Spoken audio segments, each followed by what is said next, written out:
Imagina que queremos guardar una lista de jugadores junto con los goles que ha marcado cada uno. Una forma de hacerlo sería guardar los jugadores en una lista y los goles correspondientes los podríamos guardar en otra lista. Y luego, usando un bucle for, podríamos imprimir cuántos goles marcó cada jugador. Y esto, como puedes ver, funciona. Pero esta forma de guardar los datos tiene un problema importante. Estamos suponiendo dos cosas: que ambas listas siempre tienen el mismo tamaño y que cada jugador y sus goles correspondientes están guardados en la misma posición en ambas listas. Esto significa que cuando agregamos un jugador a una lista, también tenemos que asegurarnos de agregar sus goles en la otra lista. Y lo mismo ocurre si eliminamos un jugador. También tenemos que eliminar sus goles correspondientes. Si no lo hacemos, las suposiciones que hicimos al principio dejarán de cumplirse. Como en este ejemplo. Al olvidarnos de eliminar los goles de Haaland, estas dos listas ya no tienen el mismo tamaño.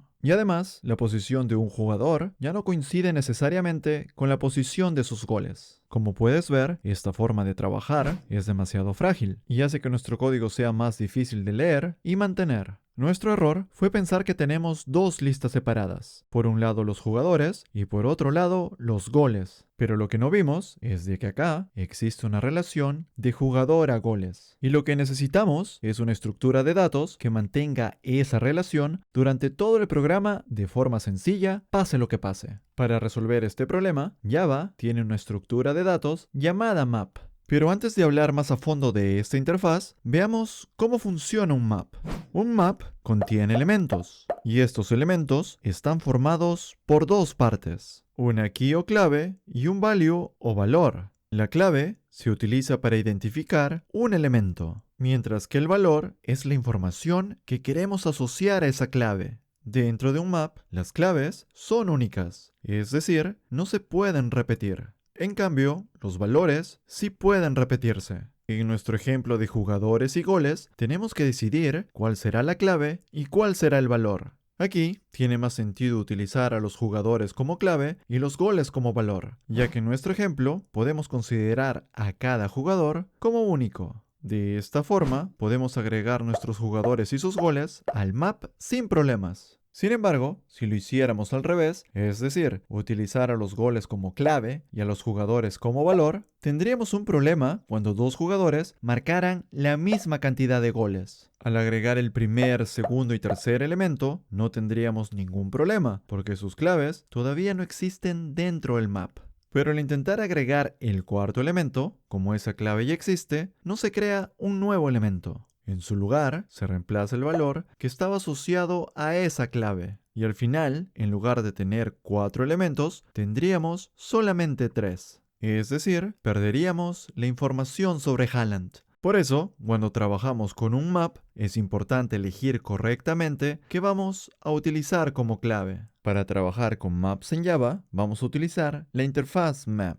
Esta interfaz define los métodos principales que debe ofrecer cualquier clase que la implemente. Java tiene varias implementaciones de map, pero en este video nos vamos a concentrar en estas tres. Primero, vamos a crear un map utilizando un hash map. Así que escribimos map y después ponemos los signos menor y mayor. Acá vamos a definir primero el tipo de la clave y después el tipo del valor. Como vamos a utilizar los nombres de los jugadores como claves de este map, el tipo de la clave será string. Después ponemos una coma y ahora tenemos que indicar el tipo del valor. Como los valores serán los goles y los goles son números enteros, vamos a utilizar integer. Como nombre de la variable le vamos a poner mapa. Finalmente le asignamos un nuevo objeto de tipo hashmap. Para agregar un elemento al map, llamamos al método put. Dentro ponemos primero la clave, que en este caso es de tipo string. Después ponemos una coma. Y ahora agregamos el valor que queremos asociar a esta clave. En este caso, el valor será el número de goles de Yamal. Y ahora vamos a agregar también el resto de los elementos al map. También agregamos una instrucción para imprimir nuestro map y después ejecutamos la aplicación. Y como puedes ver, aparece cada clave con su valor correspondiente. Pero hay algo importante que podemos observar. Los elementos del map no aparecen necesariamente en el mismo orden que los agregamos. Esto ocurre porque HashMap no garantiza ningún orden para sus elementos. Si queremos mantener el orden en el que agregamos los elementos, podemos utilizar Linked HashMap. Así que regresamos al código y cambiamos la implementación por Linked HashMap. Si ejecutamos nuevamente la aplicación, podemos ver que ahora los elementos aparecen en el mismo orden en el que fueron agregados. Y si ahora cambiamos la implementación a TreeMap y ejecutamos la aplicación, podemos ver que los elementos aparecen ordenados según sus claves. Como nuestras claves son de tipo string, aparecen ordenadas alfabéticamente. Normalmente, cuando trabajas con maps, el orden de los elementos no es lo más importante. Muchas veces, lo que más importa es poder encontrar rápidamente un valor a partir de una clave. Y para este tipo de situaciones, HashMap suele ser la implementación más utilizada. Así que regresamos al código y cambiamos nuevamente la implementación a HashMap. ¿Y qué sucede si tratamos de agregar otro elemento con la clave Messi y el valor 50? Si volvemos a imprimir nuestro map y ejecutamos la aplicación, podemos ver que sigue existiendo un solo elemento con la clave Messi. Pero ahora podemos apreciar que el valor anterior asociado con la clave Messi ha sido actualizado. Y esto sucede porque las claves de un map son únicas. Y si usamos el método put con una clave que ya existe, el método simplemente reemplaza el valor anterior por el nuevo valor asociado a esa clave. Y ahora, si queremos saber si una clave existe dentro del map, usamos el método containSkey. Por ejemplo, vamos a imprimir el resultado de llamar a containSkey pasándole como parámetro la clave Messi. Y luego hacemos lo mismo, pero esta vez con la clave Kane. Si ejecutamos la aplicación, vemos que la primera instrucción devuelve verdadero, ya que la clave Messi sí existe dentro del mapa. En cambio, como la clave Kane aún no existe dentro del mapa, la instrucción devuelve falso. Y si ahora queremos saber si un valor existe dentro del mapa, usamos el método containSValue.